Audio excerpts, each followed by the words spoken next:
Estamos no segundo bloco do Alerj Entrevista, falando sobre as conquistas da Comissão de Educação da Alerj.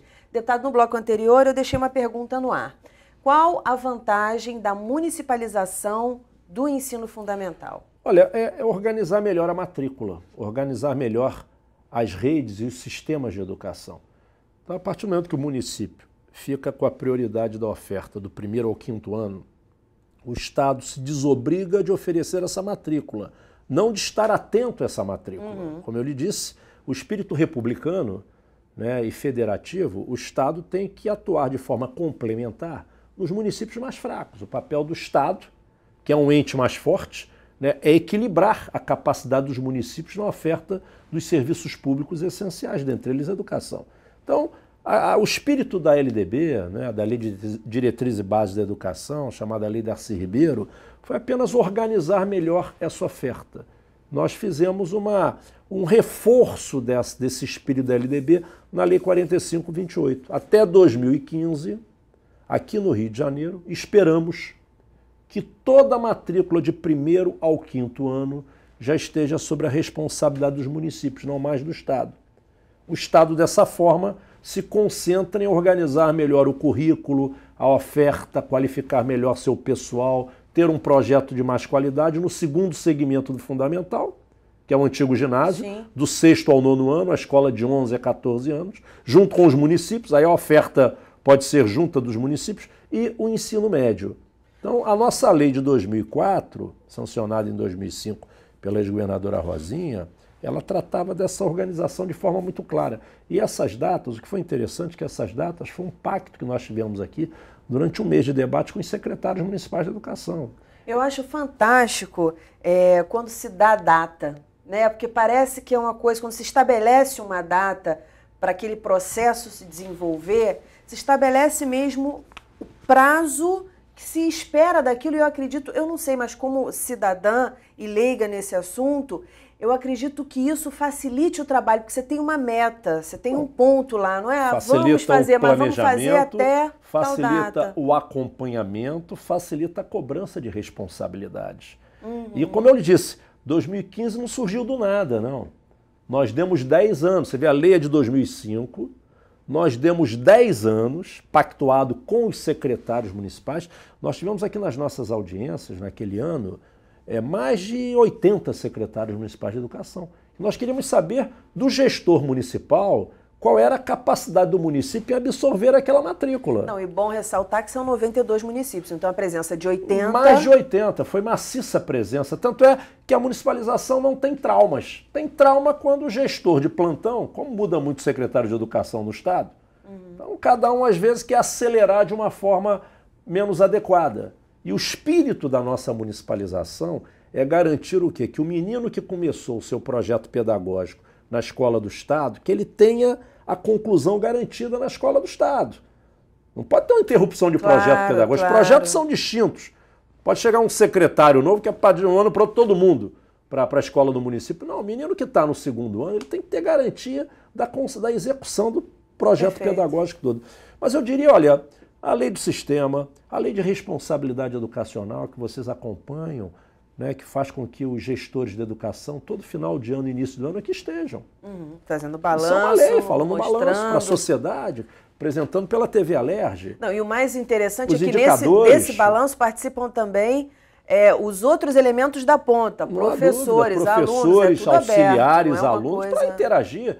Ou seja, a política pública tem que ter o controle público, e o melhor controle público é o controle da sociedade. Outro tema palpitante que eu acho que fez os seus ouvidos, né, trabalharem bastante, porque é um papel muito de ouvir também, né, do homem público, ouvir um segmento, ouvir outro segmento, são as escolas partilhadas, compartilhadas por estados, pelo Estado e pelos municípios. Como é que foi essa discussão em 2011? Porque tem aquele medo, não, a escola é um mesmo prédio, né, compartilhado entre duas esferas de poder, vamos dizer assim, e muitas crianças têm que ser deslocadas por conta do final desse pacto.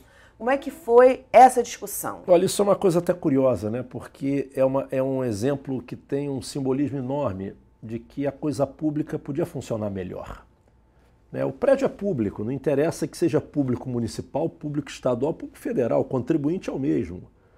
Né? Mas as escolas compartilhadas nunca tiveram a cultura do compartilhamento, que deveriam ter. Qual é o problema de manhã e à tarde ter uma escola do município naquele prédio e à noite ter uma do Estado, oferecendo para uma mesma clientela, se aquele prédio que é público está ocioso à noite? Por que as direções não se articulavam? Por que os gestores do Estado e do município não se articulavam? Por que na maioria das escolas o diretor do município trancava laboratórios, cozinha, refeitório, alguns casos até banheiro, que o aluno noturno conseguia usar? Então é uma coisa curiosa, a falta do espírito público. Né? Mas enfim, é uma questão que foi muito complicada. Esse convívio, ele é resultado de um Estado onde na capital, né, não se fez sala de aula durante muitos anos. O Rio de Janeiro até o ano de 2009, mais da metade da matrícula do ensino médio era noturno. Meninos jovens que não trabalhavam, que não precisavam cumprir a sua jornada escolar à noite, cumpriam porque o Estado não tinha vaga de manhã e de tarde. Uma coisa absurda, em pleno século XXI. É o que eu estou lhe falando, são os descasos com a educação pública. É a falta de priorização das políticas públicas como elenco da política mais importante. A única política capaz de mudar tudo é a educação, não adianta outra. Por mais que as demais tenham uma velocidade do resultado, a educação é a única capaz de incluir as pessoas definitivamente no seu exercício de cidadania. Sim. De compreender o mundo, de compreender a sua relação com o Estado, de compreender a sua relação com as escolhas, né? De poder se colocar no mercado de trabalho. Nós estamos hoje entrando no século, no ano de 2012, e ontem, essa semana, tivemos a notícia no jornal que o nosso PIB superou o PIB da Inglaterra.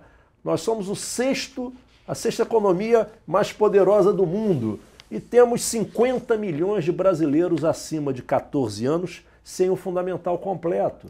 Temos 14 milhões de analfabetos. De desigualdade. Não, é uma coisa impressionante. Ou seja, nós temos economia que supera a Inglaterra e temos educação que é pior que a do Zimbábue na África.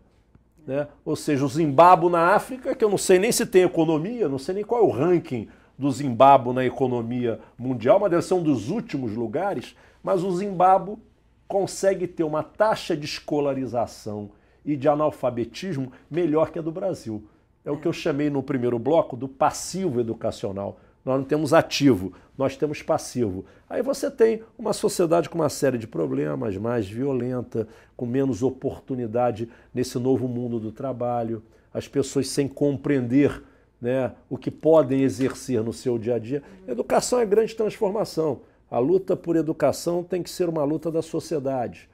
Né? Se depender só dos políticos, a educação não avança. Porque, como eu disse também no início, é uma política de longo prazo. Não, isso eu estava falando, depende da sociedade. O princípio da solidariedade, a gente estava falando das escolas compartilhadas, né, da integração e tal, é um princípio constitucional, né, que deve ser exercido por qualquer cidadão. E aí, quando você fala, não havia integração, não havia entendimento, quer dizer, também existe uma parte muito grande de responsabilidade da sociedade em relação a isso. Na verdade, eu acho que é um ciclo, porque ela se apropria da educação. E aí ela interage, ela se apropria e ela se desenvolve, ela se compreende no mundo também. Não há a menor dúvida, esse é um ponto central. Você tocou no ponto central. Eu não tenho dúvida que as coisas estão melhorando. Né? Quando a gente fala que metade dos pais dos meninos de 14 anos tem uma taxa de escolarização menor do que os filhos, isso é um sintoma. É fato. É um sintoma que esses meninos serão indutores de uma geração melhor que foi a deles. Né? Quando a gente fala do número de universitários, né, que ainda é pequeno, mas muito maior do que era há uma década atrás, independente da gente colocar em dúvida a qualidade de algumas universidades, de alguns cursos, você tem uma quantidade enorme de famílias que é a primeira geração chegando ao ensino superior. Olha a diferença que isso vai fazer. Esse jovem, ele é neto de analfabetos, ele é filho de alfabetizados funcionais. Ele é filho de um pai que não terminou o ginásio, porque não teve oportunidade, a vida não permitiu, os governos também não foram facilitadores. Então esse menino que está fazendo uma universidade hoje, seguramente ele vai querer para o filho dele algo muito melhor pela dimensão que ele passa a ter da vida, pela compreensão desses valores. Né? E são tantas coisas para falar a respeito do trabalho da Comissão de Educação, e eu falo isso com toda a segurança, porque eu acompanhei, que vamos falar dos dois que eu abri o programa. E a gente está já no finalzinho desse programa, então vamos o tempo tentar, do programa não dá para bater um papo sobre educação. Orçamento para as universidades. Fala em educação, fala assim, não, então primeiro a gente precisa de dinheiro, né? Salário dos professores, condições de trabalho, material, tudo. Como é que foi essa luta pelo aumento do orçamento? Esse debate é um debate curioso, porque volta e meia a gente vê na imprensa, né, que o problema da educação não é financiamento. Claro que é. Volta e meia a gente vê alguns economistas falarem, não, o PIB, o que o Chile investe em educação é muito menor com relação ao seu PIB do que o Brasil. Mas as pessoas esquecem de colocar nessa conta o passivo educacional. Uhum. O PIB do Chile pode ser menor na educação, porque lá não tem mais passivo educacional. Lá está todo mundo alfabetizado, lá a taxa de universitários é acima de 40%. Lá está todo mundo com uma taxa de escolarização acima de 13 anos. Aqui no Brasil precisa de financiamento para a gente romper um ciclo que foi danoso com a sociedade, com as gerações. Questão das universidades, para ser rápido, nós fundamos em 2007, criamos aqui no Parlamento, a Frente Parlamentar em Defesa das Universidades Estaduais, apontando para o governo, apontando para a sociedade, que a continuar como vinha sendo tratados os orçamentos das nossas universidades, né, nós estaríamos pagando um preço alto no futuro. A universidade é o centro da construção da inteligência. Nós estamos na era do conhecimento. Vai vencer nesse novo mundo quem dominar conhecimento, quem tiver acesso a novas tecnologias, às invenções. E a universidade é o celeiro disso aí. A universidade pública tem um papel fundamental na construção da inteligência do Estado do Rio de Janeiro. Me dá uma inveja tremenda de olhar São Paulo com uma USP, com uma Unicamp, com uma Estadual Paulista e ver aqui o Rio de Janeiro, a segunda economia do país, com a UERJ sucumbindo. Sucumbindo porque o orçamento é curto. As pesquisas são interrompidas, o prédio é precário, o acesso a investimentos é limitado. Então, quando nós criamos a frente parlamentar, e todo ano a gente tem pela frente conquistado, pequeno ainda essas suplementações orçamentárias, mas já é uma ajuda. Esse ano foram quase 40 milhões para o ano que vem. É pouco, é pouco. O secretário de Planejamento, o secretário de Fazenda, por mais que a gente entenda que existam outras prioridades também no Estado, nada supera educação. Tem que entender que educação é investimento, não é custo.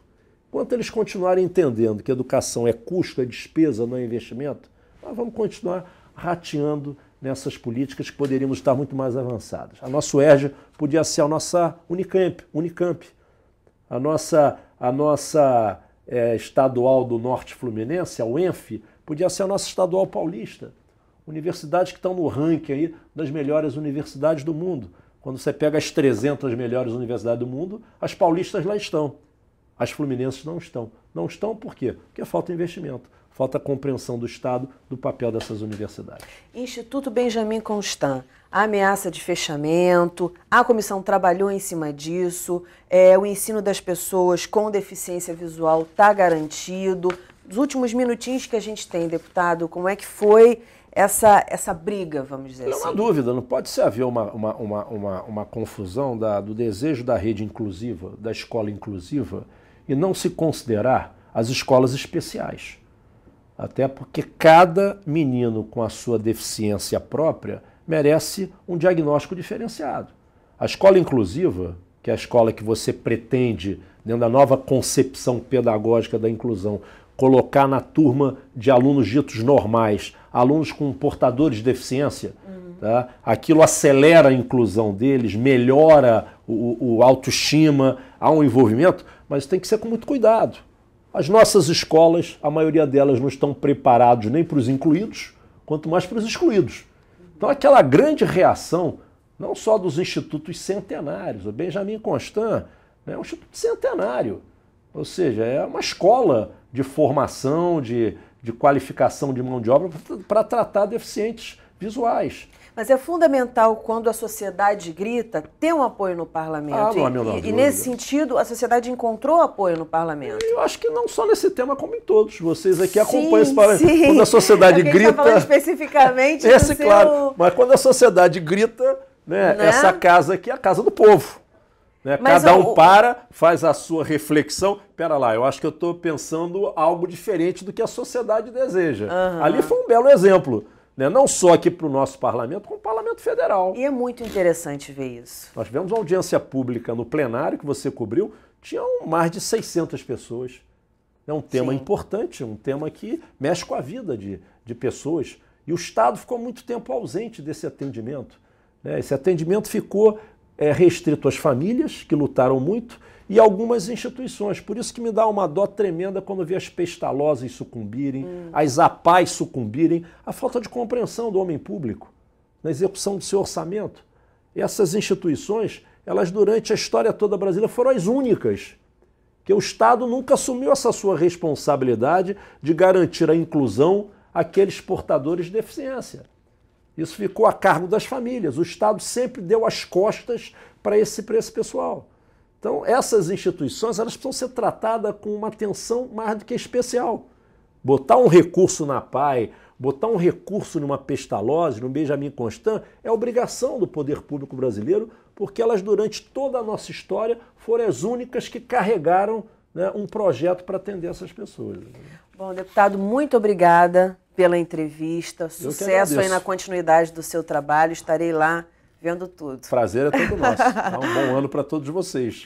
O Alerj Entrevista fica por aqui. Se você quiser ver de novo esse programa, basta acessar o site www.tvalerj.tv. Até a próxima. TV Alerj, o canal do povo fluminense.